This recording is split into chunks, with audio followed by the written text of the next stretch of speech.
In the heart of the African continent lies Uganda. Blessed with breathtaking landscapes, a welcoming people, the country is gifted with an incredible variety of nature. Little wonder, former British Prime Minister Sir Winston Churchill called it the Pearl of Africa.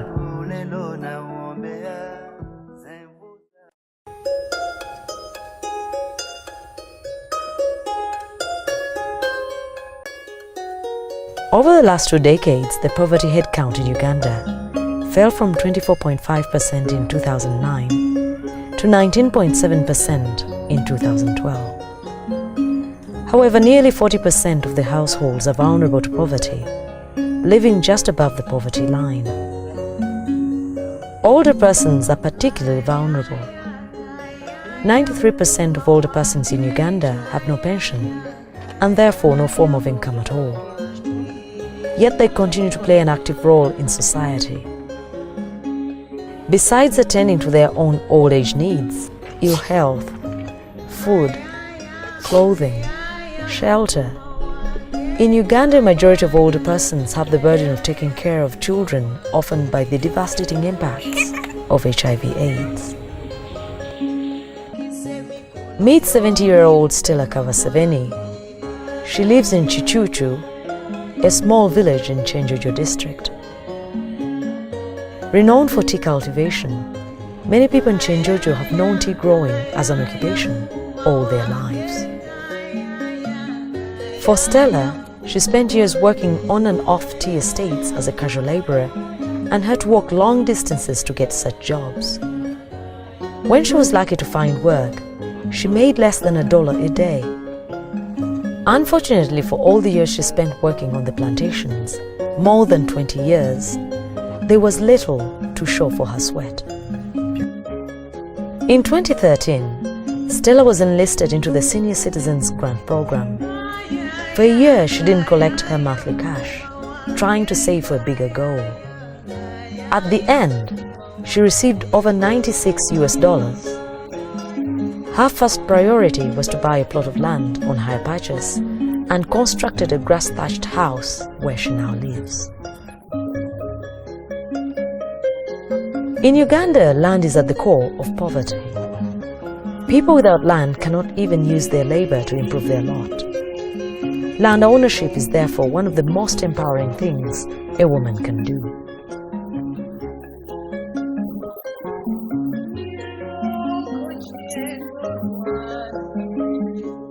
Naturalmente yanona ninsima yampaire sente muguzira mu itaka nyombekere enju nsomeseza omwana wange enyambira mu bintu byona muno kandi nsima ruhanga gavumenti ikaleho ebiro n'ebiramira.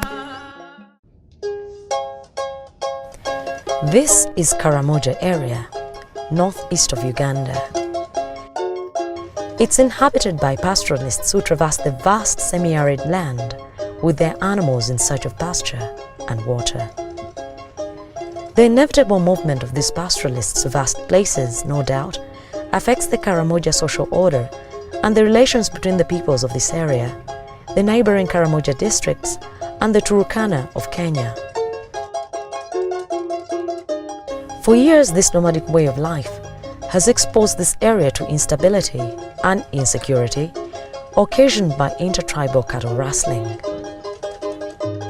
63-year-old Nakong Lokawe lives in Rupa village in the outskirts of Moroto. During one of the deadly raids in the neighboring community of the Tepeth, her husband was killed and the family lost hundreds of heads of cattle. For the few that remained, many have died due to disease, while others cannot yield any milk because they virtually have nothing to feed on. This exposed Nakong and her extended family members to nutritional deficiencies.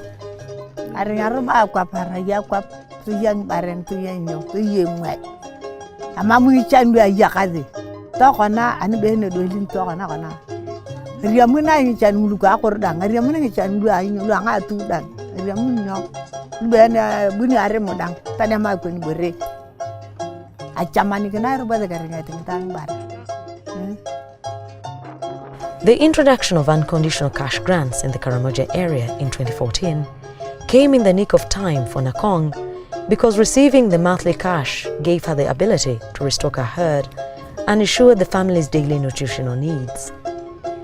With good nutrition, her family members are less likely to fall sick. This means she's able to safeguard her labor availability, productivity, and security.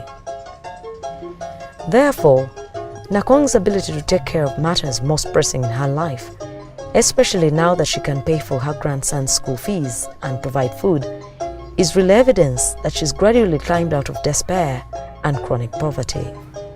Araba biane naria muni abala gwa tama heruda grobo yuko kegeni nangari gwa edokairin eringa dan akin sekatan robo ata jana ya inyo kemi akin robo jamini ke gera panga gaze ya lo murto tanya mi ga ina nga ke gaze ai ata jana ya inyo In northeastern Uganda is Katakwi district. Traditionally, the people here are farmers, making their livelihoods through livestock rearing and crop farming. Katakwi was affected by the spillover effects of the Lord's Resistance Army conflict. This situation was even compounded by intertribal cattle rustling by the neighboring Karamojong. As a result, many people were displaced and deprived of their livelihoods, cattle. Katakwi is also located on a lowland and has in the recent years suffered alternatingly massive floods and extended drought.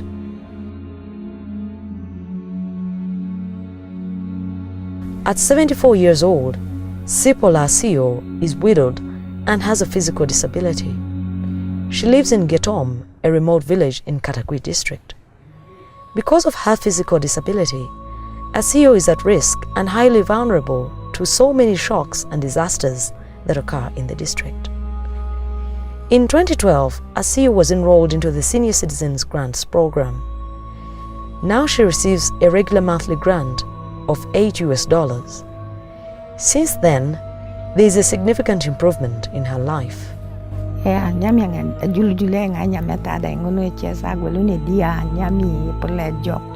Mama di Tunisi, mama tapita nyami nyade, nyami ngolo pe joko chuti, atubi akokoro, agwelna kiring, borolo pe julu ainya. She's been able to increase her stock of assets like livestock and poultry. Her sole plan of increasing the stock of her assets is to buttress shocks and risks. At any time of need, she has something to fall back on. Her risks, vulnerability and fear of the unknown are slowly fading away. Her self-esteem and social empowerment have drastically increased because her voice can be heard and she commands respect from community members.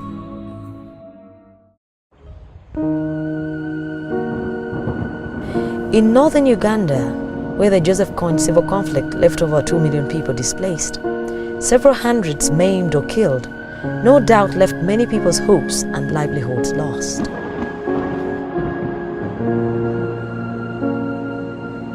Rosa Dong is a living testimony of the conflict. Today she lives in Ochoro village, a little sub-county in Kole district. After losing her husband in a motor accident, her only son to the war, and left with barely enough to take care of her own needs, Rose was left with 2 orphaned children and an extended family to fend for. The introduction of unconditional cash transfers in northern Uganda in 2013 allowed poor and elderly women like Adong the choice and flexibility of allocating her cash to meet the needs she individually finds most pressing.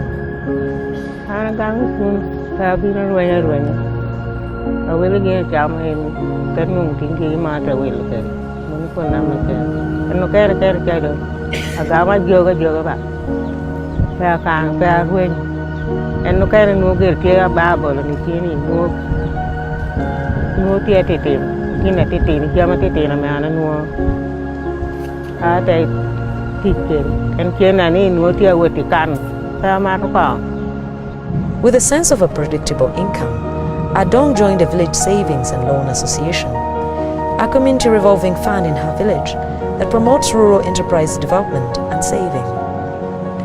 From her savings and borrowings from the group, she's managed to construct an iron-roofed house. The house will give her peace of mind, as she will not have to worry about replacing her grass thatch every other season. It will save her money and free her hands to focus on other activities that will further improve her life. She now feels that with the basic issue of shelter solved, at least for a time, she's now empowered to focus her energies on improving her condition. Kuma teka ada aku yo ko mukuru ko dong tiba tiba. Aluang ko mate na kwa. Sawe ka weka. Unene ye bikonya wu. We ba. En ka luona te konya wu ba. Pero ko be awori tike roman. Tek doge ni ko mi una goga. Ini nenu na.